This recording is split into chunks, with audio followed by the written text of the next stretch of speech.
പ്രളയത്തെ തുടർന്ന് ജില്ലയിലെങ്ങും ശുദ്ധജലക്ഷാമം രൂക്ഷം. പി.ജി ജലവൈദ്യുതി നിലയത്തിന്റെ പ്രവർത്തനം നിർത്തിവെക്കണമെന്ന ആവശ്യവുമായി ജലസേചന വകുപ്പ്.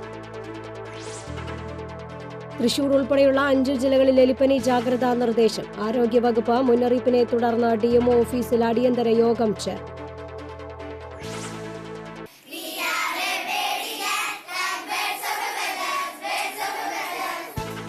കളിച്ചിരികളുമായി അക്ഷരമുറ്റം വീണ്ടും സജീവം. പ്രളയത്തിൽ നഷ്ടമായ പഠനോപകരണങ്ങൾ വിദ്യാർത്ഥികൾക്ക് ഉടൻ വിതരണം ചെയ്യുമെന്ന് വിദ്യാഭ്യാസ മന്ത്രി. പ്രളയബാധിതർക്ക് പുതിയ റേഷൻ കാർഡ് നൽകുന്ന നടപടികൾക്ക് തുടക്കം. പ്രശ്നപരിഹാരത്തിനായി അദാലത്ത് സംഘടിപ്പിക്കാനും ധാരണ. ജലസ്രോതസ്സുകൾ മലിനീകരിക്കപ്പെട്ടതിനെ തുടർന്ന് തീരദേശ മേഖല രൂക്ഷമായ കുടിവെള്ളക്ഷാമത്തിലേക്ക്. എട്ടുമുന മേഖലയിലെ കുടിവെള്ളക്ഷാമത്തിനെതിരെ നാട്ടുകാർ പ്രക്ഷോഭത്തിലേക്ക്. നമസ്കാരം. വാർത്തകളുടെ വിശദാംശങ്ങളിലേക്ക്. പീച്ചിയിൽ നിന്നും ജില്ലയിലെ വിവിധ ഭാഗങ്ങളിലേക്ക് വിതരണം ചെയ്യുന്ന വെള്ളത്തിന്റെ നിറവ്യത്യാസം ആശങ്കയ്ക്ക് ഇടയാക്കുന്നു. ജലവൈദ്യുതി നിലയത്തിന്റെ കൂറ്റൻ ടർബൈനുകളാണ് വെള്ളം കലങ്ങാനിടയാക്കിയതെന്ന് ആരോപണമുയർന്നിട്ടുണ്ട്. ജലവൈദ്യുതി നിലയത്തിന്റെ പ്രവർത്തനം നിർത്തിവെക്കണമെന്ന ആവശ്യവുമായി ജലസേചന വകുപ്പും രംഗത്തെത്തി.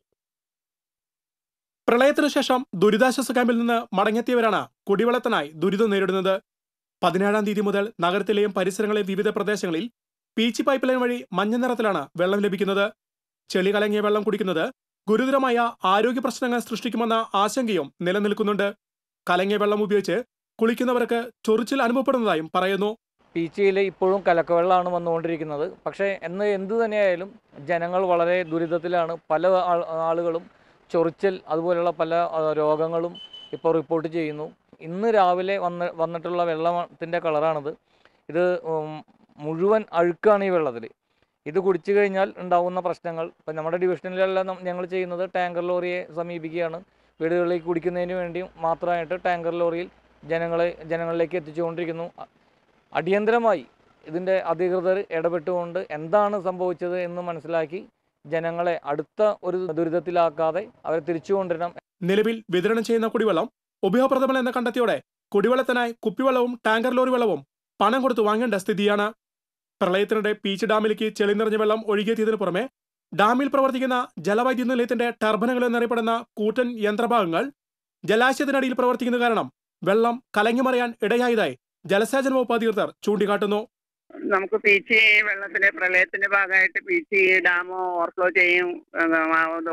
നമ്മളുടെ മലമുകളിൽ നിന്നൊക്കെ വെള്ളം കലങ്ങി വന്നിട്ട് ആ വെള്ളമാണ് നമുക്ക് വന്നുകൊണ്ടിരിക്കുന്നത്. അന്ന് വന്നപ്പോൾ തുടങ്ങി പിന്നെ കലക്കൽ കുറയുന്നില്ല, കാര്യമായ കലക്കലിൽ വ്യത്യാസം വരുന്നില്ല. നമ്മളുടെ വാട്ടർ സപ്ലൈയുടെ ഇൻലെറ്റ് തൊട്ടടുത്ത് തന്നെയാണ്, തൊട്ട് മുകളിലാണ് ഇലക്ട്രിസിറ്റി ജനറേഷന് വേണ്ടിയിട്ടുള്ള ഇൻലെറ്റും. അപ്പോൾ ആ വെള്ളത്തിന്റെ കലക്ക് അതുകൊണ്ടാണ് ഒട്ടും കുറയാത്തത് എന്നാണ് മനസ്സിലാകുന്നത്. നിലവിലുള്ള സംവിധാനങ്ങൾ ഉപയോഗിച്ച് കുടിവെള്ളം ഫിൽട്ടർ സ്റ്റേഷനിൽ ശുദ്ധീകരണം നടത്താൻ പറ്റാത്ത സ്ഥിതിയാണിപ്പോൾ. വെള്ളത്തിന്റെ നിറവ്യത്യാസം സാധാരണ നിലയിലാകുന്നതുവരെ ജലവൈദ്യുതി നിലയത്തിന്റെ പ്രവർത്തനം താൽക്കാലികമായി നിർത്തിവെക്കണമെന്നാണ് ജലസേചന വകുപ്പ് അധികൃതരുടെ നിലപാട്. ജലവൈദ്യുതിയുടെ പ്രവർത്തനം 4 ദിവസത്തേക്ക് നിർത്തിവെക്കണമെന്നാവശ്യപ്പെട്ട് KSEBിക്ക് കത്ത് നൽകിയെങ്കിലും KSEBിയുടെ ഭാഗത്തുനിന്ന് യാതൊരു തുടർ നടപടിയും ഉണ്ടായില്ലെന്ന് ജലസേചന വകുപ്പ് അധികൃതർ കുറ്റപ്പെടുത്തി. ജനറേഷൻ ഡെപ്യൂട്ടി ചീഫ് എഞ്ചിനീയർക്ക് ജനറേഷൻ 4 ദിവസത്തേക്ക് ഇലക്ട്രിസിറ്റി ജനറേഷൻ 4 ദിവസത്തേക്ക് നിർത്തിവെക്കാനുള്ള ലെറ്റർ ഞാൻ കൊടുത്തിരുന്നു. പക്ഷെ അവിടെ നിന്നൊരു പ്രതികരണവും ലഭിച്ചിട്ടില്ല. അത് നിർത്തി 4 ദിവസം നിന്ന വെള്ളം സ്റ്റാഗ്നന്റ് ആയാൽ ഇപ്പോൾ കാണുന്ന ടർബിഡിറ്റി നന്നായി കുറയുകയും ലോഡ് കുറയുകയും. നിലവിൽ പീച്ചിൽ നിന്നും വിതരണം ചെയ്യുന്ന വെള്ളം നഗരത്തിലെ വിവിധ പമ്പ് സ്റ്റേഷനുകളിൽ എത്തിച്ച് സൂപ്പർ ക്ലോറിനേഷൻ നടത്തിയാണ് ഇപ്പോൾ വിതരണം ചെയ്യുന്നത്. കുടിവെള്ളം കലങ്ങിയതുമായി ബന്ധപ്പെട്ട് അന്വേഷിക്കാൻ water authority chief engineer Peechi ഡാമിൽ പരിശോധന നടത്തി. പീച്ചിയിൽ നിന്നും ഇപ്പോൾ വിതരണം ചെയ്യുന്ന വെള്ളം കുളിക്കാനോ കുടിക്കാനോ പറ്റാത്ത സ്ഥിതിയാണ്. വിവിധ വകുപ്പുകൾ തമ്മിൽ സാങ്കേതികത്വം പറഞ്ഞു നിൽക്കാതെ ജനങ്ങൾക്ക് ശുദ്ധജലം എത്തിക്കാനുള്ള നടപടിയാണ് ആദ്യമുണ്ടാകേണ്ടത്. ക്യാമറമാൻ CB പോട്ടറിനൊപ്പം ഫിന്നി ലൂയിസ്, TCV ന്യൂസ്. തൃശൂർ ഉൾപ്പെടെയുള്ള 5 ജില്ലകളിൽ എലിപ്പനി ജാഗ്രതാ നിർദ്ദേശം. ആരോഗ്യവകുപ്പ് മുന്നറിയിപ്പിനെ തുടർന്ന് ഡിഎംഒ ഓഫീസിൽ അടിയന്തര യോഗം ചേർന്നു. തൃശൂർ, പാലക്കാട്, കോഴിക്കോട്, മലപ്പുറം, കണ്ണൂർ ജില്ലകൾക്കാണ് ആരോഗ്യവകുപ്പ് ജാഗ്രതാ നിർദ്ദേശം നൽകിയത്. ജില്ലയിൽ 6 പേർക്ക് എലിപ്പനി സാധ്യത റിപ്പോർട്ട് ചെയ്തിരുന്നുവെങ്കിലും 3 പേർക്ക് ഫലം നെഗറ്റീവായിരുന്നു. ബാക്കി 3 പേരുടേത് ഇനിയും സ്ഥിരീകരിച്ചിട്ടില്ല. ദുരിതാശ്വാസ ക്യാമ്പുകളിൽ നിന്ന് വീടുകളിൽ എത്തുന്നവർക്കുണ്ടാകുന്ന രോഗസാധ്യതകളും അതിനെ നേരിടാനുള്ള മുന്നൊരുക്കങ്ങളും യോഗം വിലയിരുത്തി. ജില്ലയിൽ അവശേഷിക്കുന്ന 47 ദുരിതാശ്വാസ ക്യാമ്പുകൾ 8 മെഡിക്കൽ സംഘങ്ങൾ സന്ദർശിച്ച് ആവശ്യമായ ചികിത്സ നൽകി. ആശാവർക്കർമാർ, ഹെൽത്ത് വർക്കർമാർ തുടങ്ങിയവർ അവരുടെ മേഖലയിലെ വീടുകൾ ദിവസേന സന്ദർശിച്ച് അസുഖ വിവരങ്ങൾ റിപ്പോർട്ട് ചെയ്യണമെന്ന് യോഗം കർശന നിർദ്ദേശം നൽകി. ഈ എല്ലാ ക്യാമ്പുകളിലും നമ്മൾ മെഡിക്കൽ സംഘത്തിൻ്റെ സേവനം ഉറപ്പുവരുത്തിയിട്ടുണ്ട്.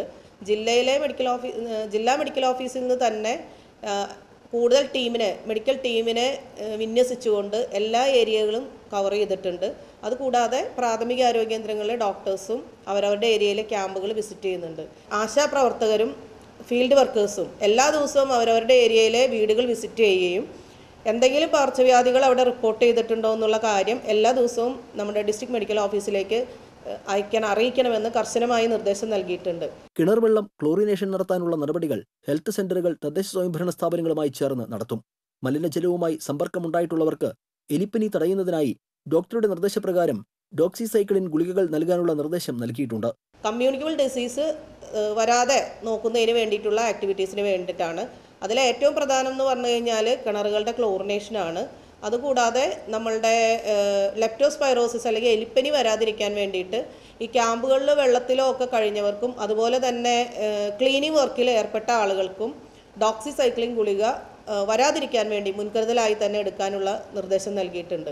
വീട്ടിലേക്ക് തിരിച്ചെത്തിയതിനെ തുടർന്ന് ഉണ്ടായേക്കാവുന്ന മാനസിക സംഘർഷങ്ങൾക്ക് അയവേകാൻ വിപുലമായ രീതിയിൽ കൗൺസിലിംഗ് സൗകര്യങ്ങൾ ഏർപ്പെടുത്തി.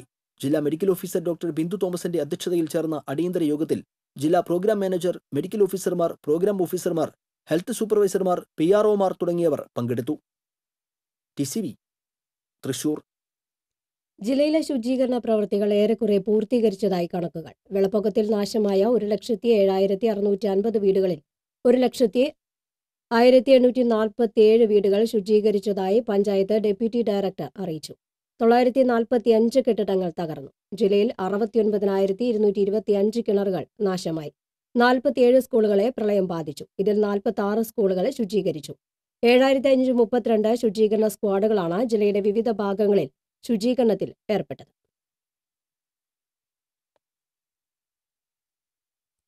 പ്രളയവും ഓണാവധിയും കഴിഞ്ഞ് സ്കൂളുകൾ തുറന്നു. പ്രളയത്തിന്റെ മാനസികാഘാതം മറികടന്നുകൊണ്ട് പഠനാന്തരീക്ഷം ഒരുക്കുന്നതിന്റെ ഭാഗമായി സ്കൂളുകളിൽ വിവിധ പരിപാടികൾ സംഘടിപ്പിച്ചിരുന്നു. പ്രളയം തളർത്തിയ മനസ്സുകളിൽ ഊർജ്ജം പകരുന്നതിനാവശ്യമായ പ്രവർത്തനങ്ങൾ മിക്കയിടങ്ങളിലും നടത്തിവരുന്നുണ്ട്. ദുരിതാശ്വാസ ക്യാമ്പുകൾ പ്രവർത്തിക്കുന്നതിനാലും കെട്ടിടങ്ങൾക്ക് സുരക്ഷാ ഭീഷണിയുള്ളതിനാലും ജില്ലയിലെ 7 സ്കൂളുകൾക്ക് 31-ാം തീയതി വരെ അവധി പ്രഖ്യാപിച്ചിട്ടുണ്ട്. പ്രളയത്തിൽ പാഠപുസ്തകങ്ങൾ, യൂണിഫോം, പഠന ഉപകരണങ്ങൾ എന്നിവ നഷ്ടമായ വിദ്യാർത്ഥികൾക്ക് ഉടനടി പുതിയവ സൗജന്യമായി വിതരണം ചെയ്യാൻ നടപടി സ്വീകരിച്ചിട്ടുണ്ട്. പ്രളയത്തിൽ സ്കൂളുകളുടെ നശിച്ചുപോയ കമ്പ്യൂട്ടറുകൾ, പ്രൊജക്ടറുകൾ എന്നിവ മാറ്റി നൽകുന്ന കാര്യം പരിഗണിച്ചു വരികയാണെന്ന് വിദ്യാഭ്യാസ മന്ത്രി അറിയിച്ചു. പല സ്കൂളുകളും ദുരിതാശ്വാസ ക്യാമ്പുകളായി പ്രവർത്തിച്ചതിനാൽ ശുചീകരണമടക്കമുള്ള നടപടികൾ പൂർത്തിയാകാത്തത് പ്രായോഗിക ബുദ്ധിമുട്ട് സൃഷ്ടിച്ചു. അതേസമയം പ്രളയബാധിത മേഖലകളിൽ യൂണിഫോം നിർബന്ധമാക്കരുതെന്ന് പൊതുവിദ്യാഭ്യാസ ഡയറക്ടർ നിർദ്ദേശിച്ചു. പ്രളയത്തിൽ നഷ്ടമാകുകയോ നശിച്ചു പോകുകയോ ചെയ്ത റേഷൻ കാർഡുകൾക്ക് പകരമായി ഡ്യൂപ്ലിക്കേറ്റ് കാർഡ് ലഭ്യമാക്കുന്നതിന് പൊതുവിതരണ വകുപ്പ് നടപടികൾ ആരംഭിച്ചു. സിവിൽ സപ്ലൈസ് വകുപ്പിന്റെ വെബ്സൈറ്റിൽ നിന്നും അപേക്ഷാ ഫോമുകൾ ഡൗൺലോഡ് ചെയ്ത് അപേക്ഷകൾ നൽകാവുന്നതാണ്. കൂടാതെ താലൂക്ക് സപ്ലൈ ഓഫീസുകൾ, റേഷൻ കടകൾ എന്നിവിടങ്ങളിൽ അപേക്ഷാ ഫോമുകൾ സൗജന്യമായി ലഭിക്കും. പ്രളയ ദുരിതം ഏറെ നേരിടുന്ന മേഖലകളിൽ പ്രത്യേക ക്യാമ്പുകൾ തുടങ്ങി അപേക്ഷകൾ സ്വീകരിക്കാനും നിർദ്ദേശമുണ്ട്. സെപ്റ്റംബർ 3-നകം ഇത്തരത്തിൽ റേഷൻ കാർഡിനായി അദാലത്ത് നടത്താനാകും എന്നാണ് പ്രതീക്ഷ. റേഷൻ കാർഡ് പൂർണ്ണമായി നഷ്ടപ്പെട്ടവർ ഡ്യൂപ്ലിക്കേറ്റ് കാർഡിനായി സ്വയം സാക്ഷ്യപ്പെടുത്തിയ സത്യവാങ്മൂലം അപേക്ഷയ്ക്കൊപ്പം നൽകിയാൽ മതിയാകും. കേടുപാടുകൾ പറ്റിയ പഴയ കാർഡ് അപേക്ഷയ്ക്കൊപ്പം സപ്ലൈ ഓഫീസർക്ക് തിരികെ ഏൽപ്പിക്കണം.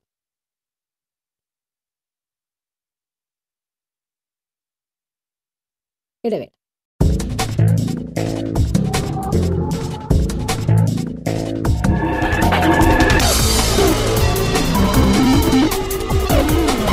വാർത്തയിലേക്ക്. കൊടുങ്ങല്ലൂർ മേഖലയിൽ വരാനിരിക്കുന്നത് ജലക്ഷാമം. പ്രളയം മലിനമാക്കിയ ജലസ്രോതസ്സുകളെ ആശ്രയിക്കാനാകാത്ത സാഹചര്യത്തിൽ നാടെങ്ങും കുടിവെള്ളത്തിന് വിലയേറുകയാണ്. ചാലക്കുടി പ്രളയത്തിൽ മുങ്ങിയതോടെ വൈന്തലയിലെ വാട്ടർ അതോറിറ്റിയുടെ ജലശുദ്ധീകരണശാലയുടെ പ്രവർത്തനം താറുമാറായി. തീരമേഖലയിൽ ജലസ്രോതസ്സുകൾ പൊതുവെ കുടിവെള്ളത്തിനായി ഉപയോഗിക്കാനാകില്ല. അറബിക്കടലിൽ ചേരുന്ന കാഞ്ഞിരപ്പുഴയും കാഞ്ഞിരപ്പുഴയുമായി ബന്ധപ്പെട്ട് കിടക്കുന്ന കനോലി കനാലും അതിരിടുന്ന പ്രദേശത്ത് കിണറുകളിലും മറ്റുമുള്ള വെള്ളത്തിൽ ഉപ്പിന്റെ അംശം കൂടുതലാണ്. അപൂർവമായി ശുദ്ധജലം ലഭിക്കുന്ന ജലസ്രോതസ്സുകൾ പ്രളയത്തോടെ മലിനമാകുകയും ചെയ്തു. പ്രളയബാധിത പ്രദേശങ്ങളിൽ ഭക്ഷ്യവസ്തുക്കൾ പലരും വിതരണം ചെയ്യുന്നുണ്ട്. എന്നാൽ അവ പാകം ചെയ്യാനുള്ള വെള്ളമില്ലാത്ത അവസ്ഥയാണ്. ചില സന്നദ്ധ സംഘടനകൾ പ്രളയബാധിത പ്രദേശങ്ങളിൽ കുടിവെള്ളം വിതരണം ചെയ്യുന്നുണ്ടെങ്കിലും മേഖലയിലെ ആവശ്യം പരിഹരിക്കാൻ ഇത് പര്യാപ്തമാകുന്നില്ല. തൊണ്ട നനയ്ക്കാനുള്ള വെള്ളത്തിനു വേണ്ടി മണിക്കൂറുകളോളം ടാങ്കർ ലോറി കാത്തു നിൽക്കുകയാണ് പ്രളയബാധിതർ. മേഖലയിൽ കുപ്പിവെള്ളത്തിനും ക്ഷാമം അനുഭവപ്പെടുന്നുണ്ട്. പ്രളയത്തെ തുടർന്ന് ദുരിതബാധിതർക്ക് വിതരണം ചെയ്യാൻ വേണ്ടി സന്നദ്ധ സംഘടനകളും വ്യക്തികളും വൻതോതിൽ കുപ്പിവെള്ളം ശേഖരിച്ചതോടെ വിപണിയിൽ കുപ്പിവെള്ളം കിട്ടാക്കനിയായി. പല കുപ്പിവെള്ള നിർമ്മാണ കമ്പനികളും സ്തംഭനാവസ്ഥയിലാണ്. TCV കൊടുങ്ങല്ലൂർ. ചേർപ്പ് എട്ടുമനയിലെ കുടിവെള്ള വിതരണം പുനഃസ്ഥാപിക്കാത്തതിൽ പ്രതിഷേധിച്ച് ചേർപ്പ് വാട്ടർ അതോറിറ്റി ഓഫീസിന് മുന്നിൽ നാട്ടുകാർ നടത്തിയിരുന്ന കുത്തിയിരിപ്പ് സമരം അവസാനിപ്പിച്ചു. Irinjalakuda water authority assistant executive engineer Achamma M. അലക്സിന്റെ നേതൃത്വത്തിൽ നടത്തിയ ചർച്ചയെ തുടർന്നാണ് നാട്ടുകാർ സമരം അവസാനിപ്പിച്ചത്. 3 മാസമായി എട്ടുമനയിൽ കുടിവെള്ള വിതരണം നിലച്ചിട്ട് പ്രളയത്തിന് ശേഷം തകർന്ന പൈപ്പുകൾ അറ്റകുറ്റപ്പണികൾ നടത്താത്ത കാരണം ഒരു തുള്ളി വെള്ളം പോലും ലഭിക്കാത്തതിനെ തുടർന്നാണ് നാട്ടുകാർ വാട്ടർ അതോറിറ്റി ഓഫീസിന് മുന്നിൽ സമരം നടത്തിയത്. പൊട്ടിയ പൈപ്പുകൾ ഉടൻ ശരിയാക്കി കുടിവെള്ള വിതരണ പ്രശ്നം പരിഹരിക്കണമെന്നായിരുന്നു നാട്ടുകാരുടെ ആവശ്യം. വാഹനങ്ങളിൽ കുടിവെള്ളം നൽകാമെന്ന് പറഞ്ഞെങ്കിലും പ്രളയത്തെ തുടർന്ന് വെള്ളം ശേഖരിച്ചു വയ്ക്കാൻ ഒരു പാത്രം പോലും ഇല്ലാത്ത അവസ്ഥയിലാണെന്നും മേഖലയിലെ കിണർവെള്ളം ഉപയോഗിക്കാൻ കഴിയാത്ത രീതിയിലുള്ള മാലിന്യമാണെന്നും നാട്ടുകാരനായ NV കുട്ടികൃഷ്ണൻ പറഞ്ഞു. 15 ദിവസക്കാലത്തിലധികമായിട്ട് ഞങ്ങളുടെ നാട്ടിൽ ശുദ്ധജലമില്ല.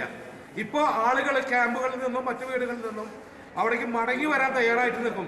പക്ഷെ വെള്ളമില്ലാണ്ട് വന്നിട്ട് ഞങ്ങൾ എന്ത് ചെയ്യും? ഞങ്ങളുടെ നാട്ടിലെ കിണറ്റിലെ വെള്ളത്തിന്റെ സ്ഥിതി ഇതാണ്. ഇത് ഇവരോട് പറഞ്ഞാൽ അവർക്ക് മനസ്സിലാവില്ല. പടുത്തുയർത്താം പുതിയ മാവേലി നാടിനെ. TCV ന്യൂസ് ക്യാമ്പയിൻ അതിജീവനം അനിവാര്യം.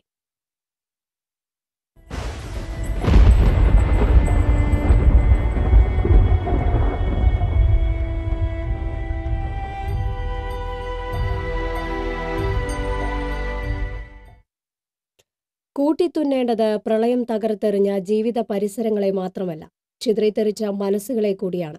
കൗൺസിലിംഗ് അടക്കമുള്ള മാനസികാരോഗ്യ പ്രവർത്തനങ്ങളിലൂടെ പ്രളയബാധിത മനസ്സുകളുടെ നിരാശയും വിഷാദരോഗവും ആത്മഹത്യാ പ്രവണതയും മറികടക്കാനായാൽ മാത്രമേ കേരളത്തിന്റെ അതിജീവനം പൂർണ്ണമാകൂ.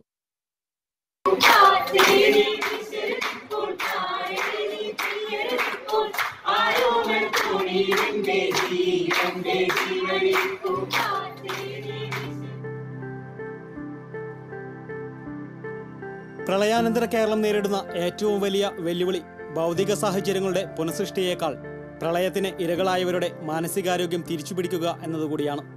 ദുരിതാശ്വാസ ക്യാമ്പുകളിൽ നിന്ന് സ്വന്തം വീടുകളിലേക്ക് തിരിച്ചെത്തുന്ന ഘട്ടങ്ങളിലാണ് മാനസികാരോഗ്യ പ്രശ്നങ്ങൾ കൂടുതലായും തലപ്പൊക്കുക. കടുത്ത നിരാശ കോപത്തിലേക്കും ഉറക്കമില്ലായ്മയിലേക്കും വിഷാദരോഗത്തിലേക്കും ആത്മഹത്യാ പ്രവണതയിലേക്കും വഴിവെക്കാമെന്നതാണ് വലിയ ഭീഷണി. കേരളം സമാനമായ ദുരന്തങ്ങൾ കാര്യമായി അനുഭവിച്ചിട്ടില്ലാത്തതിനാൽ മാനസികമായ അതിജീവനം അല്പം സങ്കീർണമാണ്. പ്രളയവും ഉരുൾപൊട്ടലും അതുമായി ബന്ധപ്പെട്ട ദൈന്യതകളും ഭീകരാവസ്ഥകളും മരണവും ആദിയുമെല്ലാം നേരിടേണ്ടി വന്നിട്ടുള്ള കുരുന്നുകളടക്കമുള്ളവരുടെ മാനസികാരോഗ്യം വീണ്ടെടുക്കേണ്ടത് ഏറെ അനിവാര്യമാണെന്ന് ദുരിതബാധിതർക്കായി കൗൺസിലിംഗ് സഹായം നൽകി വരുന്ന മാർഷൽ C. രാധാകൃഷ്ണൻ പറയുന്നു. പ്രൊഫഷണൽ സോഷ്യൽ വർക്ക് മെത്തേഡിലൂടെ ഈ ക്യാമ്പിൽ വസിക്കുന്നവരെ കൂടുതൽ അടുത്തറിയുവാനും അവരുടെ മാനസികമായ അല്ലെങ്കിൽ വൈകാരികമായ പ്രശ്നങ്ങൾ കണ്ടെത്തുവാനും വേണ്ടി നമ്മളൊരു പ്രത്യേക psychiatric social work group form ചെയ്യാനുണ്ടായത്. ഇവരെല്ലാവരും ഇനി തിരികെ വീട്ടിലെത്തുമ്പോഴാണ് ചിലർക്കെല്ലാം ജീവിതം ആദ്യം മുതൽ കെട്ടിപ്പടുക്കേണ്ട അവസ്ഥയാണ്. പലരിലും പല വൈകാരിക പ്രശ്നങ്ങൾ, തൊഴിലില്ലായ്മ, കുട്ടികളുടെ വിദ്യാഭ്യാസം, മാനസിക പ്രശ്നങ്ങൾ, ഒറ്റപ്പെടൽ, ഇതെല്ലാം ഇനി നമ്മൾ അഭിമുഖീകരിക്കാൻ പോകുന്നേ ഉള്ളൂ. അപ്പോൾ തീർച്ചയായും ആ തലത്തിൽ നമ്മൾ സർക്കാർ സഹായത്തോടു കൂടി ചെയ്യേണ്ടത് ഇവരൊരു റെഗുലർ ഫോളോ അപ്പ് വേണം. നമ്മൾ ഇവിടെ ഒരു പ്രവർത്തനം ഇവിടെ ഒരിക്കലും അവസാനിക്കുന്നു. ഉറ്റവരുടെ മരണം, പ്രളയത്തിൽ സർവ്വവും നഷ്ടമായതിലെ നിരാശ, സാമ്പത്തിക നഷ്ടം, തൊഴിൽ നഷ്ടം, പുനരധിവാസം സംബന്ധിച്ച ആശങ്ക എന്നിവയെല്ലാമായിരുന്നു ദുരിതാശ്വാസ ക്യാമ്പുകളിൽ ഏറെ കാണാനായതെന്ന് ഇവർ പറയുന്നു. ദുരിതാശ്വാസ ക്യാമ്പുമായി പൊരുത്തപ്പെടാനാകാത്ത പ്രശ്നങ്ങളും പലരിലും പ്രകടമായിരുന്നു. കൗൺസിലിംഗിലൂടെയും കലാവതരണങ്ങളിലൂടെയും കളിച്ചിരികളിലൂടെയും മനഃശാസ്ത്രപരമായ ആശയവിനിമയത്തിലൂടെയും സൗഹാർദ്ദ രൂപേണയുള്ള ഉപദേശങ്ങളിലൂടെയും നഷ്ടമായ ആത്മവിശ്വാസവും മാനസികോർജ്ജവും തിരിച്ചുപിടിക്കാനുള്ള ഉദ്യമങ്ങൾ ഇനിയും തുടരേണ്ടതുണ്ട്. ദുരിതാശ്വാസ ക്യാമ്പിലെ സാമൂഹികമായ സാഹചര്യങ്ങളിൽ നിന്നും സ്വഭാവനങ്ങളിൽ ഒറ്റപ്പെട്ട തുരുത്തുകളായി ജീവിതം മാറ്റപ്പെടുന്ന അവസ്ഥ നേരിടാനാവശ്യമായ മാനസിക പിന്തുണയും പരിശീലനവും പ്രളയക്കെടുതികളിൽ ഇരകളാക്കപ്പെട്ടവർക്ക് അനിവാര്യമാണ്. ലോണെടുത്തും മറ്റും വീടും ജീവിതവും കെട്ടിപ്പടുത്ത മധ്യവർഗത്തെയാകും ഇത്തരം മുറിവുകൾ ഏറ്റവും ഗുരുതരമായി ബാധിക്കുക. പ്രളയത്തിൽ പൊതുസമൂഹം കാവലാളായി കൂടെയുണ്ടായതിന് സമാനമായി ഇത്തരം ജീവിതങ്ങളെ പിന്തുണച്ചും സാന്ത്വനിപ്പിച്ചും അതിജീവനത്തിലേക്ക് കൈപ്പിടിച്ചുയർത്താനായുള്ള വലിയ ഉദ്യമമാണ് സമൂഹത്തിനും സർക്കാരിനും മുന്നിലുള്ളത്. അതിനായുള്ള കർമ്മ പദ്ധതികൾ കൂടി നവകേരള സൃഷ്ടിയുടെ ഭാഗമായി ആസൂത്രണം ചെയ്ത് നടപ്പാക്കേണ്ടതുണ്ട്. News desk TCV. പ്രിയപ്പെട്ടതെല്ലാം പ്രളയം കവർന്നെടുത്തതിന്റെ നിരാശയും മുറിവുകളുമായാണ് കുരുന്നുകൾ ഒരിടവേളയ്ക്ക് ശേഷം അക്ഷരമുറ്റത്തേക്ക് ചുവടുവെച്ചത്. യൂണിഫോമും പുസ്തകങ്ങളും ഇല്ലാതെ ദുരിതാശ്വാസ ക്യാമ്പുകളിൽ നിന്നാണ് പലരും സ്കൂളുകളിലേക്ക് എത്തിയത്. ക്യാമ്പുകളിലേക്ക് വീട്ടിൽ നിന്ന് ഓടി രക്ഷപ്പെട്ടെത്തുമ്പോൾ ഉണ്ടായിരുന്ന വസ്ത്രങ്ങൾ തന്നെയാണ് സ്കൂളിലേക്ക് എത്തുമ്പോഴും നിരവധി പേർ ധരിച്ചിരുന്നത്. രക്ഷിതാക്കളുടെ കൈപ്പിടിച്ച് സ്കൂളിലെത്തിയ കുട്ടികളുടെ മുഖത്ത് പ്രളയം നൽകിയ വേദന നിഴലിക്കുന്നുണ്ടായിരുന്നു. കുഴൂർ സർക്കാർ ഹൈസ്കൂളിലെ 85% കുട്ടികളും പ്രളയക്കെടുതിയുടെ ഇരകളായിരുന്നു. അധ്യാപികമാരിൽ ചിലരും വെള്ളം മുങ്ങിയ വീടുകൾ ഉപേക്ഷിച്ച് ക്യാമ്പുകളിൽ നിന്നാണ് എത്തിയത്. സ്കൂളിലെത്തിയ കുട്ടികൾ ഓരോരുത്തരുടെയും വേദനകളും ഇല്ലായ്മകളും പങ്കുവച്ചു. പ്രളയക്കെടുതിക്ക് ശേഷം ആദ്യമായി സ്കൂളിലെത്തിയവർക്ക് കൗൺസിലിംഗ് നൽകിയാണ് അധ്യാപകർ സ്വീകരിച്ചത്. പഠനോപകരണങ്ങൾ നഷ്ടപ്പെട്ടത് തിരിച്ചുകിട്ടാൻ രക്ഷിതാക്കളിൽ സമ്മർദ്ദം ചെലുത്തരുതെന്നും പഠനകാര്യങ്ങളടക്കമുള്ള കാര്യങ്ങളിൽ കുട്ടികളെ ശകാരിക്കരുതെന്നും ശിക്ഷിക്കരുതെന്നും ഉപദേശിച്ചു. എല്ലാ കാര്യങ്ങളും അധ്യാപകരോട് കുട്ടികളും രക്ഷിതാക്കളും പങ്കുവയ്ക്കണമെന്നും ഉപദേശിച്ചിട്ടുണ്ടെന്ന് അധ്യാപികയായ KS സരസു പറഞ്ഞു. പഠന സംബന്ധമായ ഒരു കാര്യങ്ങളും രക്ഷിതാക്കളോട് അവരെ പറഞ്ഞ് ഭയപ്പെടുത്തരുതെന്നും കുട്ടികളെ നമ്മൾ അധ്യാപകരോട് ചേർത്ത് പിടിക്കാനും അവരെ ആശ്വസിപ്പിക്കാനും അവർക്കൊരു കൗൺസിലിങ്ങും ഒപ്പം രക്ഷിതാക്കൾക്കും കുട്ടികളോട് എങ്ങനെ പ്രതികരിക്കണം, പെരുമാറണം, അല്ലെങ്കിൽ ഏത് രീതിയിൽ അവരോട് കാര്യങ്ങൾ പറഞ്ഞു ബോധ്യപ്പെടുത്തണം എന്നുള്ളത് ഉറപ്പുവരുത്താനായിട്ട് ഒരു കൗൺസിലിംഗ് രക്ഷിതാക്കൾക്കും കുട്ടികൾക്കും ഒരു കൗൺസിലിംഗ് എന്ന നിലയിലാണ് ഇന്ന് ഇവിടെ നമ്മൾ വിദ്യാലയത്തിൽ അവരോട് എത്തിച്ചേരാൻ പറഞ്ഞിരിക്കുന്നത്. വീടിന് ബലക്ഷയം സംഭവിച്ചതിനാൽ താമസയോഗ്യമല്ലാത്ത വീടുകളിലേക്ക് കടക്കാൻ കഴിയാത്തവരും ദുരിതാശ്വാസ ക്യാമ്പുകളിൽ നിന്ന് സ്കൂളിലേക്ക് എത്തിയിട്ടുണ്ട്. പിന്നെ വീട്ടിലാണെങ്കിൽ ചെറിയൊരു വിളിച്ചുണ്ട്, വരെയാണെങ്കിൽ തേച്ചിട്ടില്ല, പിന്നെ കുതിർന്നിങ്ങനെ തന്നെ നിൽക്കുകയാണ്. അപ്പം അതുകൊണ്ട് ഞങ്ങൾക്ക് ഇപ്പോഴും പോകാൻ പറ്റാത്തൊരവസ്ഥയാണ്. ഞാനൊരു എൻ്റെ ചേട്ടൻ്റെ വീട്ടിലാണ് നിൽക്കുന്നത്. ക്യാമ്പിൽ നിന്നാണ് വന്നപ്പോൾ വീട്ടിലേക്ക് കയറാനുള്ള സ്ഥിതിയിലല്ല. ബുക്കും ഡ്രസ്സൊക്കെ പോയി, യൂണിഫോമും ബാഗൊക്കെ പോയി. ഇനി എന്ന് വീടുകളിൽ താമസിക്കാൻ കഴിയുമെന്ന ആശങ്കയും കുട്ടികൾ പങ്കുവയ്ക്കുന്നു. അന്നമനട പഞ്ചായത്തിലെ പാലിശ്ശേരി SNDP ഹയർ സെക്കൻഡറി സ്കൂളിൽ ശുചീകരണം പൂർത്തിയാക്കി പഞ്ചായത്തിന്റെ അനുമതി ലഭിക്കാത്തതിനാൽ തുറക്കാനായിട്ടില്ല. ശുചീകരണം ഊർജിതമായി നടക്കുകയാണ്. മാള മേഖലയിൽ ഏറ്റവും കൂടുതൽ നാശനഷ്ടം നേരിട്ട വിദ്യാലയവും ഇതാണ്. ഇനി തിങ്കളാഴ്ചയോടെ മാത്രമേ വിദ്യാലയം തുറന്നു പ്രവർത്തിക്കാൻ സാധ്യതയുള്ളൂവെന്നാണ് സൂചന. എല്ലാം നഷ്ടപ്പെട്ട ഇവരുടെ മാനസികാവസ്ഥ മാറ്റിയെടുക്കുന്നതിനുള്ള നടപടികളാണ് ആദ്യ ദിവസത്തെ അധ്യയനത്തിൽ എല്ലായിടത്തും നടന്നത്. TCV മാള. പ്രളയത്തിന്റെ അലയടിയിൽ മുറിവേറ്റ് അതിജീവനത്തിന്റെ പാതയിൽ ഉയർന്നെണീറ്റ് അരിമ്പൂർ ഹൈസ്കൂളിലെ വിദ്യാർത്ഥികൾ. അധ്യാപകരുടെ പാട്ടും കഥകളും അവരുടെ മാനസിക സംഘർഷങ്ങൾക്ക് വിരാമമിട്ടു.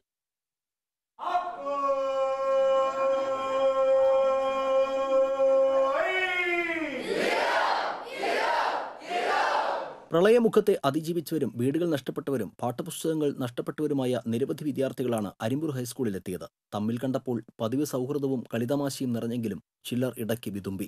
പലരുടെയും വീട് ഇന്നില്ല, പൂർണ്ണമായി തകർന്നിരിക്കുന്നു. പഞ്ചായത്തിന്റെയും ബന്ധുക്കളുടെയും കാരുണ്യത്തിലാണ് ഇവർ ഇവിടെ എത്തിയിരിക്കുന്നത്. ഇവരുടെ വിഷമങ്ങൾ കണ്ടറിഞ്ഞ പ്രധാനാധ്യാപിക ബീറ്റ വർഗീസ് സ്കൂൾ ക്ലാർക്കും കലാപ്രവർത്തകനുമായ CC ജോസിനോട് അടിയന്തരമായി കുട്ടികൾക്ക് മാനസിക പിരിമുറുക്കം കുറയ്ക്കുന്നതിനുള്ള ശ്രമം നടത്താൻ നിർദ്ദേശിക്കുകയായിരുന്നു.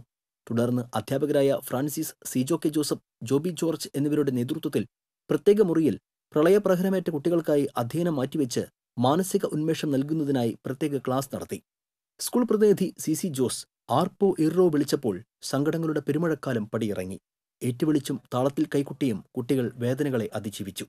വീട് തകർന്നു വീണെങ്കിലും ഭാഗ്യം കൊണ്ട് മാത്രം രക്ഷപ്പെട്ട കുട്ടികൾക്കും യൂണിഫോം പോലും നഷ്ടപ്പെട്ട കുട്ടികൾക്കും സ്കൂളിലെത്തിയ കൂട്ടുകാരെ കണ്ടപ്പോൾ ആശ്വാസമായത് വികാരഭരിതമായി. ഞാൻ ഈ സ്കൂളിലെത്തിയത് എൻ്റെ കൂട്ടുകാരെ കണ്ടത് ഇതിൽ ഞാൻ സന്തോഷിക്കുന്നു.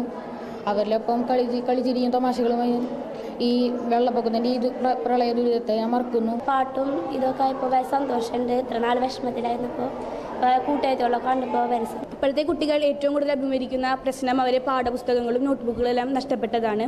അപ്പോൾ ഞങ്ങളുടെ സ്കൂളിലെ നോട്ട്ബുക്കുകൾ നഷ്ടപ്പെട്ട എല്ലാ വിദ്യാർത്ഥികൾക്കും ജൂനിയർ റെഡ് ക്രോസിൻ്റെ നേതൃത്വത്തിൽ അവർക്ക് നഷ്ടപ്പെട്ട നോട്ട്ബുക്കുകളുടെ നോട്ടുകൾ ഞങ്ങൾ എഴുതി കൊടുക്കുകയാണ്. പാഠപുസ്തകം നഷ്ടപ്പെട്ട സഹപാഠികൾക്ക് നോട്ടുകൾ പകർത്തി എഴുതി നൽകി സ്കൂളിലെ തന്നെ റെഡ് ക്രോസ് പ്രവർത്തകർ മാതൃകയായി.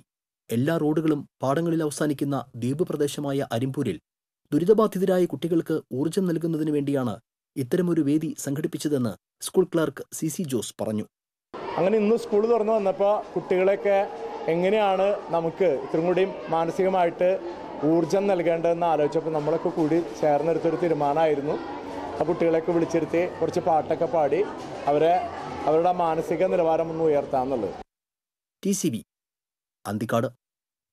മഹാപ്രളയം മനസ്സിൽ തീർത്ത മുറിപ്പാടുകളോടെ സ്കൂളിൽ തിരിച്ചെത്തിയ കുട്ടികൾക്ക് സാന്ത്വന സ്വാഗതവുമായി നഴ്സിംഗ് വിദ്യാർത്ഥിനികൾ. എങ്ങണ്ടിയൂർ MI മിഷൻ ആശുപത്രിയിലെ നഴ്സിംഗ് വിദ്യാർത്ഥിനികളാണ് സെന്റ് തോമസ് സ്കൂളിലെ വിദ്യാർത്ഥികളെ സാന്ത്വന സംഗീതത്തോടെ വരവേറ്റത്.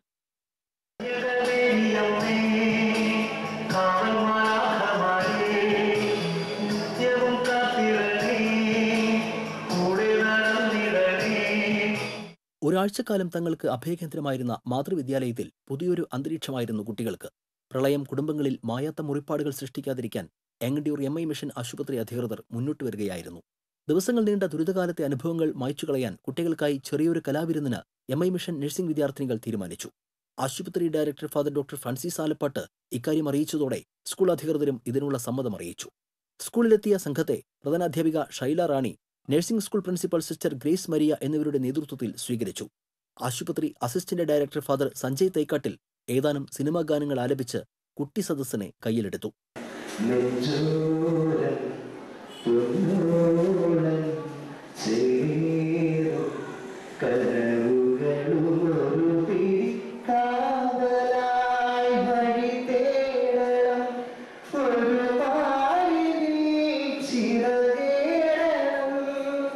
തുടർന്ന് നഴ്സിംഗ് വിദ്യാർത്ഥികൾ സോളോ ഗാനവും സംഘഗാനവും മോണോ ആക്ടും സംഘനൃത്തവും മൈമും വിദ്യാർത്ഥികൾക്ക് മുന്നിൽ അവതരിപ്പിച്ചു. വിദ്യാർത്ഥിനികൾ അവതരിപ്പിച്ച സംഘനൃത്തവും റീമിക്സ് ഗാനങ്ങളും നാടൻപാട്ട് കലാകാരനും സ്കൂളിലെ ദുരിതാശ്വാസ ക്യാമ്പിലെ സജീവ പ്രവർത്തകനുമായ C മണികണ്ഠൻ ആലപിച്ച നാടൻപാട്ടും വിദ്യാർത്ഥികളുടെ മനം കവർന്നു. Sister Meera James, PJ John, Carlos Joy എന്നിവരുടെ നേതൃത്വത്തിലായിരുന്നു കലാവിരുന്ന് ഒരുക്കിയത്.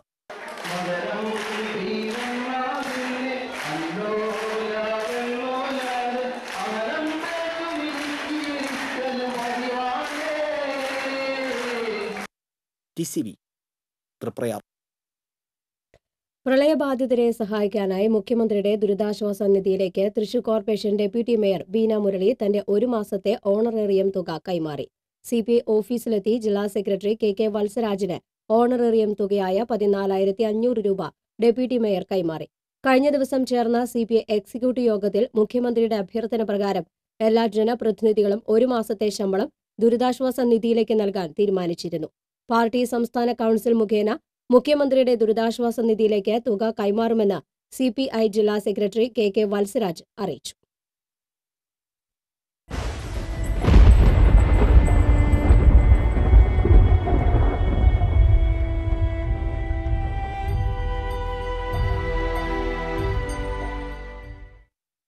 ഇടവേള.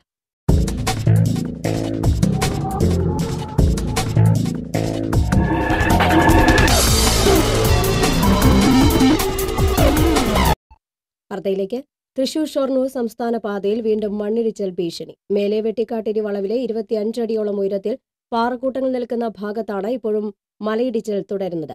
കനത്ത മഴയിൽ നേരത്തെ ഇവിടെ കല്ലും മണ്ണും ഇടിഞ്ഞു വീണിരുന്നു. വലിയ തോതിൽ പാറയും മണ്ണും ഇടിഞ്ഞാൽ സംസ്ഥാന പാതയിലൂടെ വരുന്ന വാഹനങ്ങളിലായിരിക്കും അത് വന്ന് പതിക്കുക.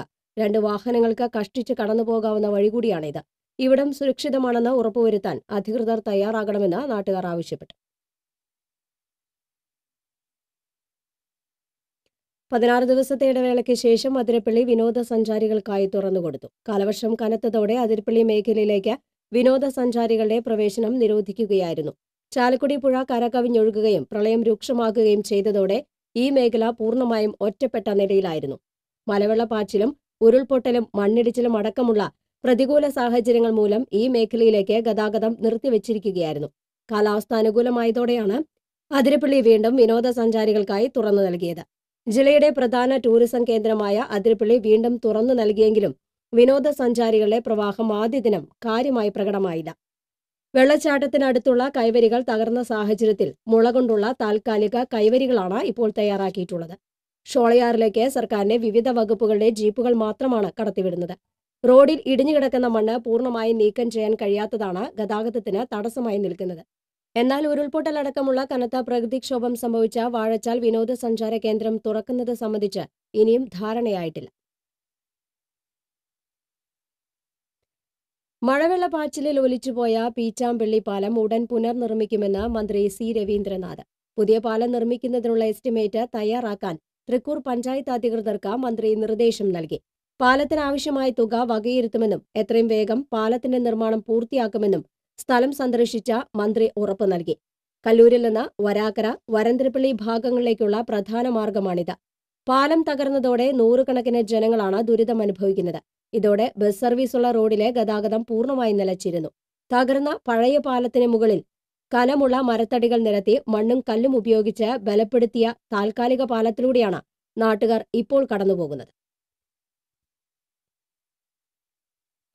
ദുരിതബാധിതർക്ക് നൽകാനുള്ള പച്ചക്കറികൾ കെട്ടിക്കിടന്ന് നശിക്കുന്നു. ഗുരുവായൂർ നഗരസഭയുടെ കെട്ടിടത്തിൽ പ്രവർത്തിക്കുന്ന കിഴക്കേ നടയിലെ ഹോർട്ടിക്രോപ്പ് പഴം പച്ചക്കറി വിൽപ്പനശാലയിലാണ് പഴവും കാബേജും ചീഞ്ഞ് ഉപയോഗശൂന്യമായിക്കൊണ്ടിരിക്കുന്നത്. 100ഓളം ചാക്ക് പച്ചക്കറികളാണ് ഇവിടെ കെട്ടിക്കിടക്കുന്നത്. ദുരിതാശ്വാസ പ്രവർത്തനങ്ങളുടെ ഭാഗമായി ജില്ലയുടെ വിവിധ മേഖലകളിൽ വിതരണം ചെയ്യാനുള്ളതാണിവ. തിരുവോണത്തിന് ശേഷം കിറ്റുകളാക്കിയാണ് പച്ചക്കറികൾ വിതരണം ചെയ്തിരുന്നതെന്നും ഇതിൽ പഴവും കാബേജും ഉൾപ്പെടാത്തതിനാലാണ് ഇവ പാഴാകാൻ കാരണമെന്നും ഹോർട്ടികോർപ്പ് ഉദ്യോഗസ്ഥർ പറഞ്ഞു. വിതരണം കാര്യക്ഷമമായില്ലെങ്കിൽ പാഴാകുന്നതിന്റെ തോത് വർദ്ധിക്കാൻ കാരണമാകുമെന്നും നഗരസഭാ കൗൺസിലർ ആൻഡ്രൂ തോമസ് പറഞ്ഞു. മൃഗങ്ങളുടെ ജഡങ്ങൾ തോടുകളിൽ തള്ളുന്നത് ചാലക്കുടിയിലെ കുടിവെള്ള സ്രോതസ്സിനെ ഗുരുതരമായി ബാധിക്കുന്നു. കൂടപ്പുഴ പള്ളിപ്പുറം തോട്ടിൽ ബുധനാഴ്ച 2 പന്നികളെ ചത്ത നിലയിൽ കണ്ടെത്തി. കാട്ടുപന്നികളാണെന്ന നിഗമനത്തിൽ ആദ്യം വനപാലകരെത്തി പരിശോധിച്ചുവെങ്കിലും പിന്നീടത് നാടൻ പന്നിയാണെന്ന് വ്യക്തമായി. കുഴിച്ചിടാതെ ഇവയെ തോട്ടിൽ തള്ളിയിരിക്കുകയായിരുന്നു. ഇതടക്കമുള്ള ചീഞ്ഞളിഞ്ഞ ജഡങ്ങൾ എത്തുന്നതാകട്ടെ കൂടപ്പുഴയിലെ പ്രധാന കുടിവെള്ള പമ്പ് ഹൌസിനടുത്തും. പുഴയിൽ വെള്ളം വളരെ താഴ്ന്നതോടെ മാലിന്യങ്ങൾ ഒഴുകിപ്പോകുന്നുമില്ല. ദുരിതാശ്വാസ പ്രവർത്തനങ്ങൾ ഏകോപിപ്പിച്ച് രാപ്പകലില്ലാതെ സേവനം ചെയ്ത പോലീസ് സേനയെ അഭിനന്ദിക്കാൻ MLA മാള പോലീസ് സ്റ്റേഷനിലെത്തി. പ്രളയക്കെടുതിയിൽ രക്ഷാപ്രവർത്തനവും ദുരിതാശ്വാസ പ്രവർത്തനവും ഏകോപിപ്പിക്കാൻ നേതൃത്വം നൽകിയത് മാള CIയും SIയുമാണ്. മാള സ്റ്റേഷനിലെത്തിയ VR സുനിൽകുമാർ MLA ഇരുവരെയും അഭിനന്ദിച്ചു. രക്ഷാപ്രവർത്തനം മുതൽ ദുരിതാശ്വാസ ക്യാമ്പ് വരെയുള്ള നേതൃപരമായ പങ്കുവഹിച്ച CIയും SIയും മാതൃകയാണെന്ന് MLA പറഞ്ഞു. അപകടമില്ലാത്ത രീതിയിൽ ആളുകളെ രക്ഷപ്പെടുത്തുന്നതിൽ, അതുപോലെ തർക്കങ്ങളില്ലാത്ത രീതിയിലേക്ക് തന്നെ ആളുകളെ കൊണ്ടുവരുന്നതിൽ വളരെ സൗമ്യമായിട്ടുള്ള രീതിയിലേക്ക് നമ്മുടെ പൊതുജനത്തെ കൊണ്ടെത്തിക്കുന്നതിൽ നല്ലൊരു പങ്കാണ് ഇവിടുത്തെ പോലീസ് ഡിപ്പാർട്ട്മെൻറ്റ് വഹിച്ചിട്ടുള്ളത്. അതിൽ പ്രത്യേകിച്ച് SIയുടെ പ്രവർത്തനങ്ങൾ, CIയുടെ പ്രവർത്തനങ്ങളൊക്കെ തന്നെ നമുക്ക് മാതൃകാപരമായിട്ട് എങ്ങനെ ഒരു സഹജീവികളോട് കാരുണ്യപരമായിട്ട്, അതുപോലെ തന്നെ ഒരു അർപ്പണ മനോഭാവത്തോടു കൂടി എങ്ങനെ പ്രവർത്തിക്കണമെന്ന് നമ്മുടെ മാതൃകാപരമായിട്ട് പ്രവർത്തിക്കുന്നതിൽ ഈ പോലീസ് സ്റ്റേഷൻ അതിർത്തിയിലുള്ള എല്ലാ പോലീസുകാരും ഒപ്പം നിന്നുകൊണ്ട് പ്രവർത്തിക്കുന്ന ഒരു സാഹചര്യങ്ങൾ ഉണ്ടായിട്ടുണ്ട്. വിശ്രമമില്ലാതെ എല്ലാം ഭംഗിയായി നിർവഹിച്ച പോലീസിനെ വിവിധ മേഖലകളിൽ നിന്നുള്ളവർ അഭിനന്ദിച്ചിരുന്നു. മാള SI KO പ്രദീപനെ ഹൈക്കോടതി ജഡ്ജിമാരുടെ സംഘം ദുരിതാശ്വാസ ക്യാമ്പിൽ വെച്ച് നേരിട്ട് അഭിനന്ദിച്ചിരുന്നു. ദുരിതാശ്വാസ പ്രവർത്തനത്തിന്റെ ഭാഗമായി ശുചീകരണത്തിനും പോലീസ് നേതൃത്വം നൽകി.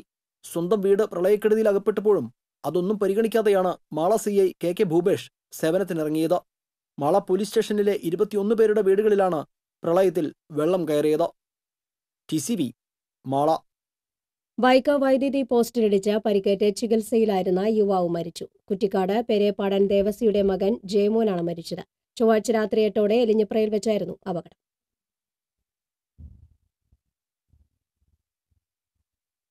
വിശുദ്ധ ഏവുപ്രസ്യമ്മയുടെ തിരുനാൾ ആഘോഷം ഭക്തിസാന്ദ്രം. അതിരൂപത തീർത്ഥാടന കേന്ദ്രമായ ഒല്ലൂർ സെന്റ് മേരീസ് മഠം ചാപ്പലിൽ നടന്ന ആഘോഷമായ ദിവ്യബലിക്ക് അതിരൂപത മെത്രാപോലിത്ത മരാൻഡ്രൂസ് താഴത്ത് മുഖ്യ കാർമ്മികത്വം വഹിച്ചു. Father Baiju Chalakkal, father Johnson Chalissery, father Saju Vadakkethala എന്നിവർ സഹകാർമ്മികരായിരുന്നു. തിരുനാൾ ദിവ്യബലിക്ക് ശേഷം ഏവുപ്രസ്യമ്മയുടെ കബറിടത്തിൽ നിന്ന് ഒല്ലൂർ മേരിമാതാ പള്ളിയിലേക്ക് ജപമാല പ്രദക്ഷിണവും തുടർന്ന് തിരുശേഷിപ്പ് ആശീർവാദവും നടന്നു. പ്രളയ ദുരന്തത്തിന്റെ പശ്ചാത്തലത്തിൽ ആഘോഷങ്ങളും ഊട്ടുസദ്യയും ഒഴിവാക്കിയായിരുന്നു തിരുനാളാഘോഷം. ഗുരുവായൂർ നഗരസഭയിൽ വിവാഹം രജിസ്റ്റർ ചെയ്യാനെത്തുന്നവരിൽ നിന്ന് പ്രളയ ദുരിതാശ്വാസ നിധിയിലേക്ക് സംഭാവന സ്വീകരിക്കുന്നതിനുള്ള പ്രത്യേക കൗണ്ടർ പ്രവർത്തനം ആരംഭിച്ചു. ഫ്രണ്ട് ഓഫീസിനോട് ചേർന്നാണ് കൗണ്ടറിന്റെ പ്രവർത്തനം. കൊടുങ്ങല്ലൂർ ശൃംഗപുരം തുളിച്ചാൽ രാജഗോപാൽ പ്രഭു, പാലക്കാട് ചിറ്റൂർ ലക്ഷ്മി കൃപയിൽ ഷീജ ദമ്പതികൾ ആദ്യ സംഭാവന നൽകി. നഗരസഭാ ചെയർപേഴ്സൺ പ്രൊഫസർ പി.കെ. ശാന്തകുമാരി ഏറ്റുവാങ്ങി. Vice chairman K P. വിനോദ്, പ്രതിപക്ഷ നേതാവ് എ.പി. ബാബു, സ്റ്റാൻഡിംഗ് കമ്മിറ്റി ചെയർമാൻമാരായ T S. Shenir, K V. Bibith, M. Rathi തുടങ്ങിയവർ സന്നിഹിതരായിരുന്നു. ഇടവേള.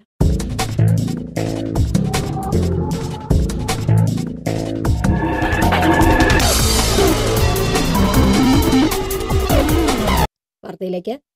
കരൂപ്പടന്നയിൽ ബൈക്കിടിച്ച വഴിയാത്രക്കാരൻ മരിച്ചു. കരൂപ്പടന്ന സ്വദേശി ചെമ്പിട്ട വീട്ടിൽ 65 വയസ്സുള്ള യൂസഫാണ് മരിച്ചത്. കരൂപ്പടന്ന പുതിയ റോഡിൽ വെച്ചായിരുന്നു അപകടം. പരിക്കേറ്റയാളെ കൊടുങ്ങല്ലൂരിലെ സ്വകാര്യ ആശുപത്രിയിൽ എത്തിച്ചുവെങ്കിലും ജീവൻ രക്ഷിക്കാനായില്ല. മുഖ്യമന്ത്രിയുടെ ആഹ്വാനപ്രകാരം 1 മാസത്തെ ശമ്പളം ദുരിതാശ്വാസ ഫണ്ടിലേക്ക് നൽകാൻ തൃശൂർ ജില്ലയിലെ ഗവൺമെന്റ് പ്ലീഡർമാർ തീരുമാനിച്ചു. പ്രളയസമയത്ത് ദുരിതബാധിതർക്ക് ആവശ്യമായ സാമഗ്രികൾ ജില്ലാ കളക്ടർക്ക് കൈമാറിയതിന് പുറമെയാണ് 1 മാസത്തെ ശമ്പളം കൂടി നൽകാൻ തീരുമാനിച്ചിട്ടുള്ളത്. വാണിജ്യം.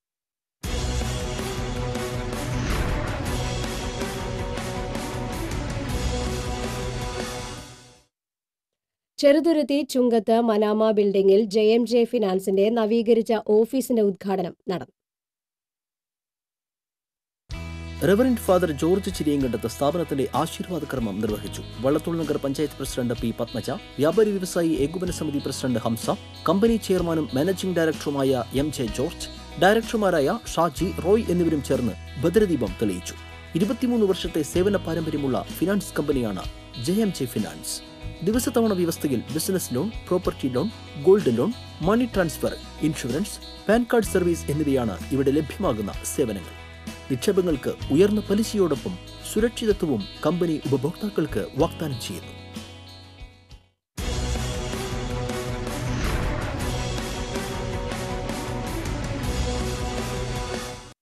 പ്രധാന വാർത്തകൾ ഒരിക്കൽ കൂടി.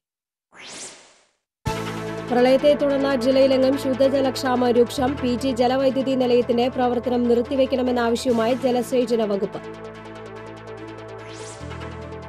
തൃശൂർ ഉൾപ്പെടെയുള്ള 5 ജില്ലകളിൽ എലിപ്പനി ജാഗ്രതാ നിർദ്ദേശം. ആരോഗ്യവകുപ്പ് മുന്നറിയിപ്പിനെ തുടർന്ന് DM ഓഫീസിൽ അടിയന്തര യോഗം ചേർന്നു.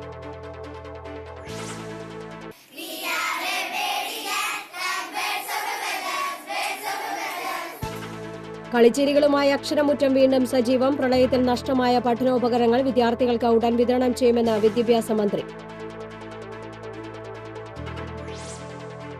പ്രളയബാധിതർക്ക് പുതിയ റേഷൻ കാർഡ് നൽകുന്ന നടപടികൾക്ക് തുടക്കം. പ്രശ്നപരിഹാരത്തിനായി അദാലത്ത് സംഘടിപ്പിക്കാനും ധാരണ. ജലസ്രോതസ്സുകൾ മലിനീകരിക്കപ്പെട്ടതിനെ തുടർന്ന് തീരദേശ മേഖല രൂക്ഷമായ കുടിവെള്ളക്ഷാമത്തിലേക്ക്. എട്ടുമുന മേഖലയിലെ കുടിവെള്ളക്ഷാമത്തിനെതിരെ നാട്ടുകാർ പ്രക്ഷോഭത്തിലേക്ക്. ഇതോടെ ബുള്ളറ്റിൻ പൂർണ്ണമാകുന്നു. നമസ്കാരം.